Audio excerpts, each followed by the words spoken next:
Thank you for joining us at this time. You are watching news analysis live on Politics and Business TV. The top stories. Ogun State workers threaten strike over 40 billion naira pension. FG repatriates 190 Nigerians from UAE. Court OK's Kano Emirate law repeal, sacks Bayero and others. Details of this after the break.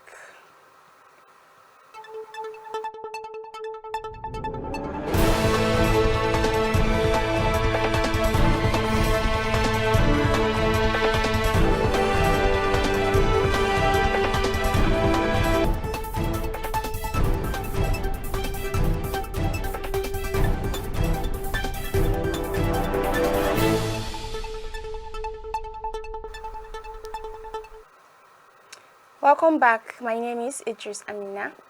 Now the news. The organized labor unions in Ogun State on Tuesday threatened industrial action over the failure of the government to remit over 40 billion naira contributory pensions deducted from the workers' salaries in the last 15 years. The unions, which include the Trade Union Congress, Nigeria Labour Congress, and Joint Negotiation Council, disclosed this in a letter written to Governor Dapo Abiodun. The letter was signed by the chairman TUC, Comrade Akim Lasisi, his NLC counterpart Hamed Benko Ademola, and JNC chairman Isa Olude. The labor union said that despite setting up a committee on this contentious issue in October 2022, the state government has refused to make the reports of this committee public. They claim that they were forced to write the letter to the governor because less than a year to July 1st, 2025, which is the effective date for the contributory pension scheme, according to the 2013 State Pension Reform Law, amended in 2008. There is nothing on grounds to justify the sincerity of the government towards implementation of this pension scheme. The labor union said, "We are talking of over 40 billion naira unremitted deductions. The government altogether owed over 160 months."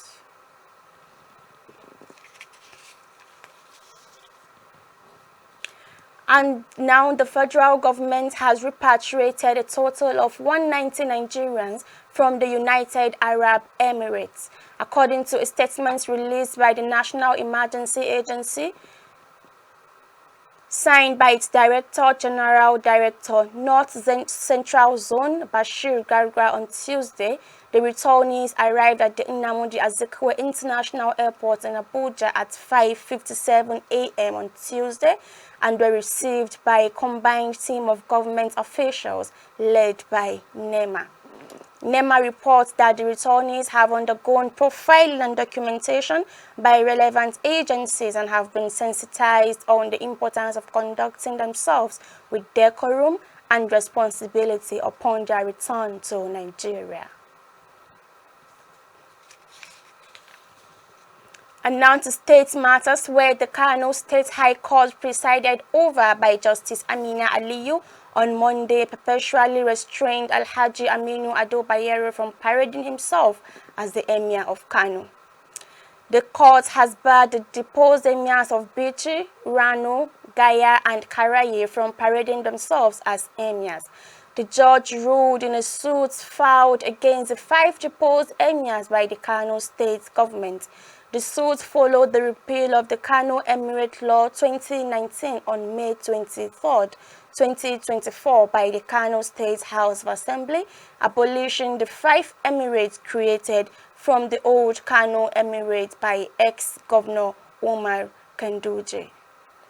You are watching news analysis live on Politics and Business TV.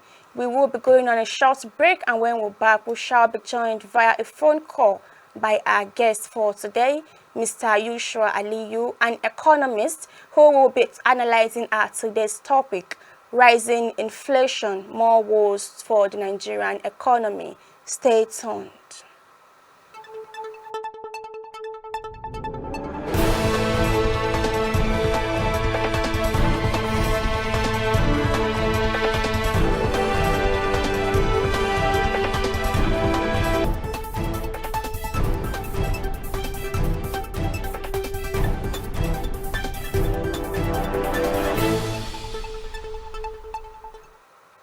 Welcome back. Nigeria's annual inflation rate increased for the fifth consecutive month to 34.19% as residents of Africa's most populous country grapple with the cost of living crisis. According to the National Bureau of Statistics released on Monday, the June figure is 0.24% higher than the 33.95% recorded in May. The lowest figure in 2024 was 29.90%. On a year-on-year basis, the headline inflation rate was 11.40%, percent points higher compared to the rate recorded in June 2023, which was 22.79%. This shows that the headline inflation rate year-on-year basis increased in the month of June 2024 when compared to the same month in the preceding year, that is June 2025. The Bureau also said on a month-on-month basis, the headline inflation rate in June 2024 was 2.31%, which was 0.17% higher than the rate recorded in May 2024. This, it said, means that in the month of June 2024, the rate of increase in the average price level is higher than the rate of increase in the average price level in May 2024. According to the report, the food inflation rate in June 2024 rose 40.87% on a year-on-year basis, which was 15.62% points higher compared to the rate recorded in June 2023. In recent times, Nigeria have battled food prices since the president announced the removal of petrol subsidies last year and also floated the naira, so the valuable of the Nigerian currency can be determined by market forces. This prompted the Nigerian government to implement measures and reforms to safeguard the country's foreign exchange market and combat speculative activities. Last Monday, President Bola Tinubu unveiled some proactive measures meant to address skyrocketing food prices in the country. High inflation in Nigeria can be attributed to a drop in the supply of agricultural products to the market. Many Nigerian farmers in the Middle Belt and Northeast states have not returned to farming due to the fear of being killed or raped by bandits. Many of other farmers are still practicing small-scale farming methods. Nigeria's population calls for mechanized agriculture to produce a large quantity and number of agricultural products for consumption. However, one might think this is caused by the decline in the value of the currency.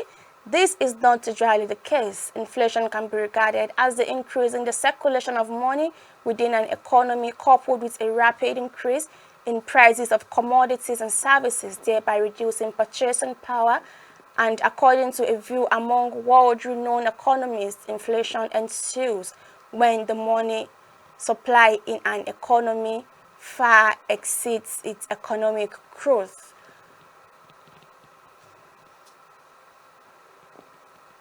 We shall be going on a quick break, and when we're back, we'll be joined by our today's guests who will be analyzing our topic. Stay tuned.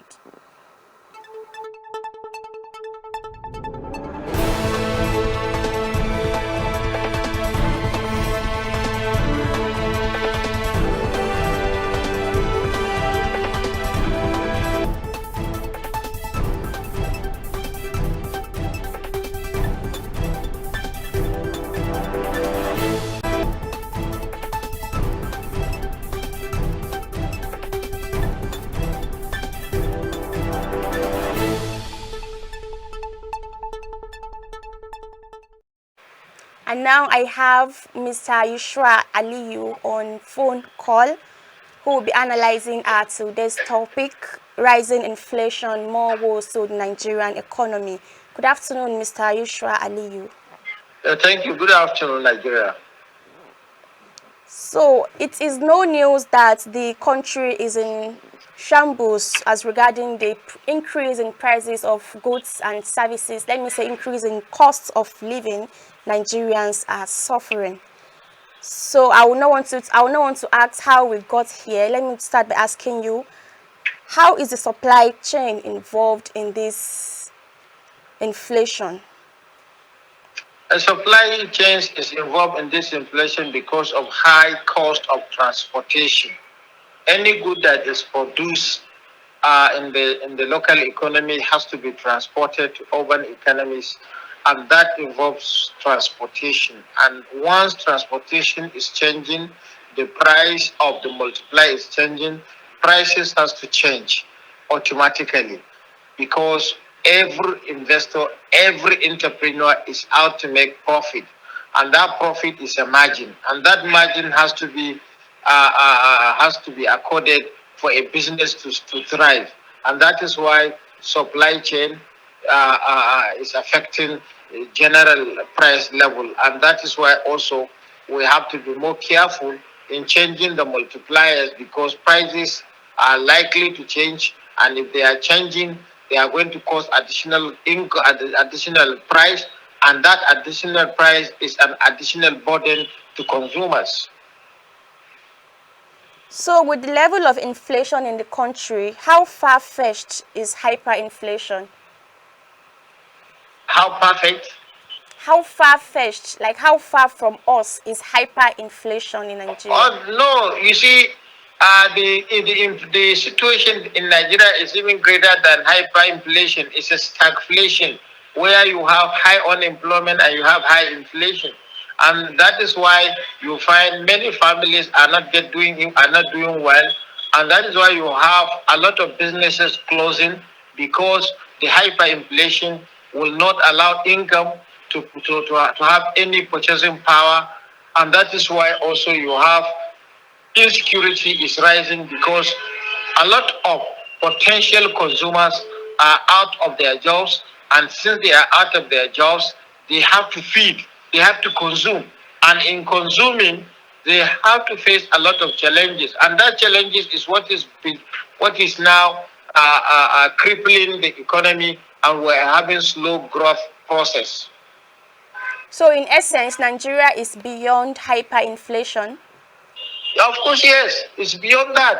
We are facing cost of living crisis, because in a situation where prices are changing in a matter of hours, then the situation is beyond, and a situation also where people are losing jobs in hours is a very serious situation.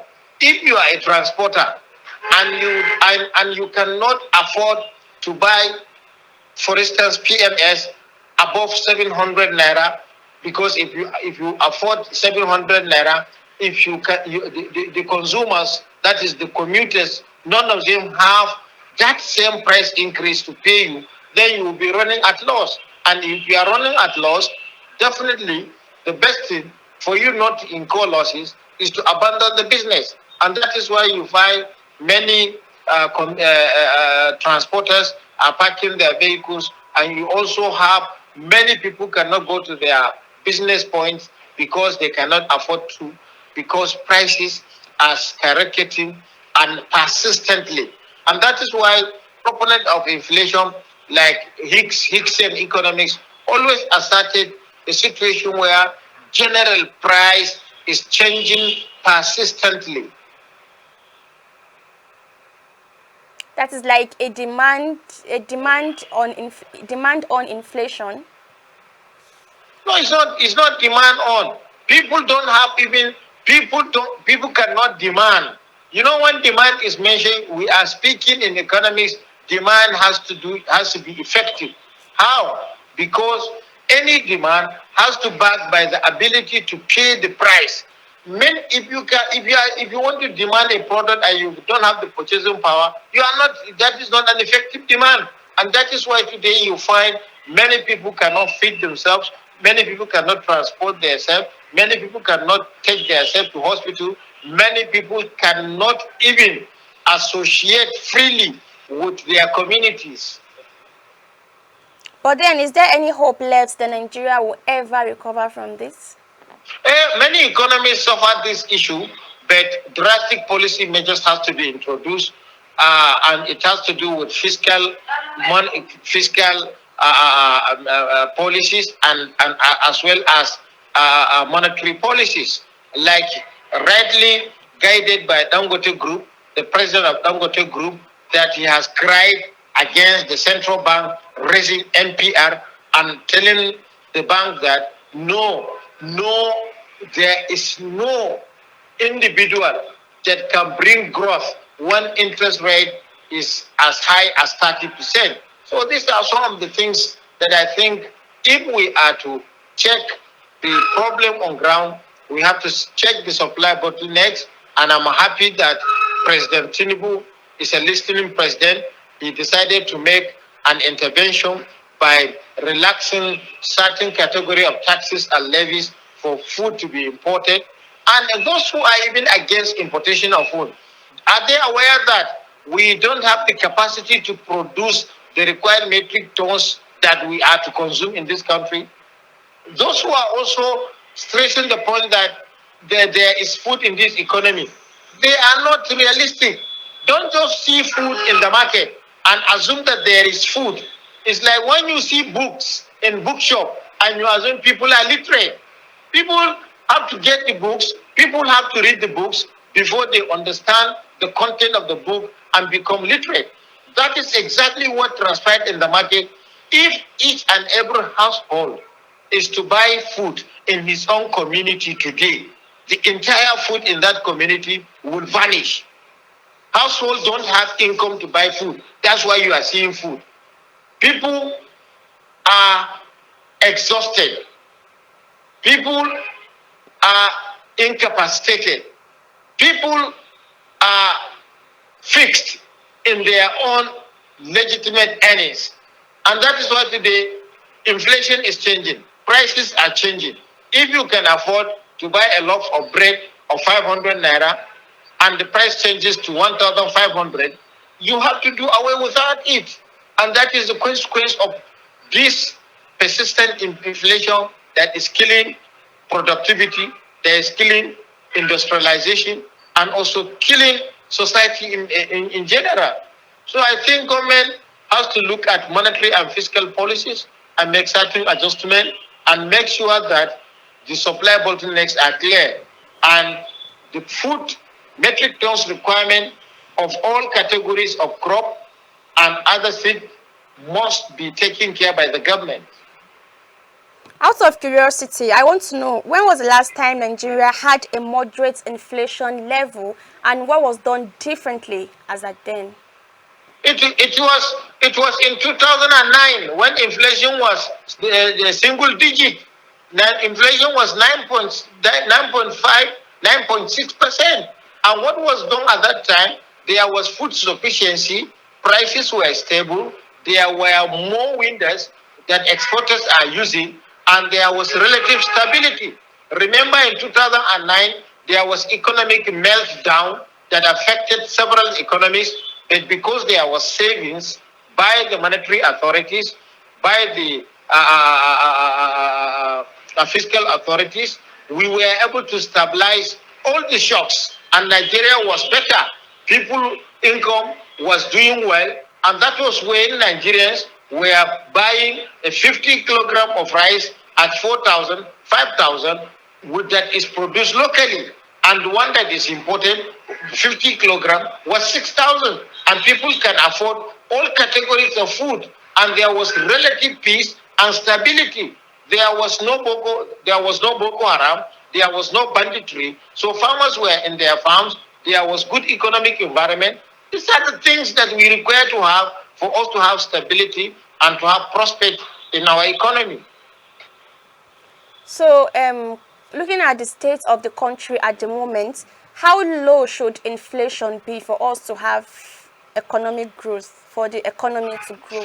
See, there is no relative inflation that you require now. What we require now, the first thing is price to be stable, inflation to not to be increasing. We want to see a decline from, remember, inflation in May was 33.95%. In June, inflation is 34.19%. So what we want to see, what is expected is we expect if inflation will drop, even with a single digit, it will show that whatever the policy adjustment is making is beginning to yield results. But it's like, let me tell you, why is that inflation is necessary for economic growth? That is very important. Let me give you why that scenario is very important to understand to a layman. One, if you have a car, that car cannot move if the tires are not inflated. So there are categories of cars that if you use a measurement of 40 volume, the car will be stabilized. The four tires having 40 air gauge can stabilize the car to move freely. So in a situation where one component or one tire is 60 and others are 40, the car will not move stable. And that is exactly what is happening using inflation for the economy. You have food inflation, you have headline inflation. All these categories, there should be a stability based on the economic parameters used and also based on the nature of that economy. Inflation in Nigeria, the stable inflation that is required for Nigeria may not necessarily be a stable inflation that is required in the UK because of the GDP growth rate, because of the economic target of production, because of other economic parameters and macroeconomic aggregates that are used to look into the stabilization measures to have an economy working perfectly for efficient economic growth. So on the other hand, insecurity has a part to play in this inflation thing. I have said it. I gave you an example in 2009 when there was no Boko Haram. The farmers were in their communities, and remember at that time there was the prices of agri inputs was also very relatively low because of government intervention in terms of subsidy. Fertilizer was costing less than 2,500 naira. You cannot compare a situation where fertilizer today is above 44,000 naira. So relative peace matters for farmers to be in their farm, for the other components that are value chain to agriculture are also stable, and also for relative market performance so that you can move the supply bottlenecks. If you have maize that is grown in the bandit control area, that maize cannot be taken to a nearby market and it cannot come to urban areas. And that is why security measures are important in making prices stable, especially goods that are associated with agriculture, because farmlands are not located in urban areas, are located in remote areas, and these remote areas have various market chains where these goods are traded from market A to market B, or from the rural area to urban areas, and this requires peace and stability for us to have those goods efficiently in our modern distributive mechanisms. So what, in your opinion, are the steps to be taken in order to reduce this increase in prices? I have said it. I have said it times without number. There must be adjustment in the monetary policy. Central Bank of Nigeria should stop adjusting MPR, because in adjusting MPR, they are increasing the cost of borrowing. And if you increase cost of borrowing, producers after production will increase price for them to meet up with the increase in interest rate. That is one. Two, we have to provide adequate security. And investment should include investment in security, not only military, but other intelligence operations that can feed the right authorities to intervene at the right time. Another intervention is we are facing deficit in our food supplies, be it maize, corn, sorghum, millet. There has been reduction in the production of these goods. Therefore, there is a lot of deficiencies. Which means there is a lot of deficit. So government should hasten operation where these goods will be available. And there is one contending issue which is not discussed by many economic experts and government, that there are a lot of goods that we are producing, especially we are cultivating rice, ginger, yam, cassava are being exported. These goods normally help to stabilize prices. So, but now, because our exchange rate is against our domestic currency, people are rushing to take this good to our neighboring countries for them to make gains. And that is why we are losing a lot of our production. And that is why today you go to Gari processing zones and you find Gari very expensive, because the market of Gari has gone beyond Nigeria. We are feeding West Africa, we are feeding Central Africa, and Nigerian traders are having it better by taking this good out of Nigeria, and that is where we have a lot of shortage.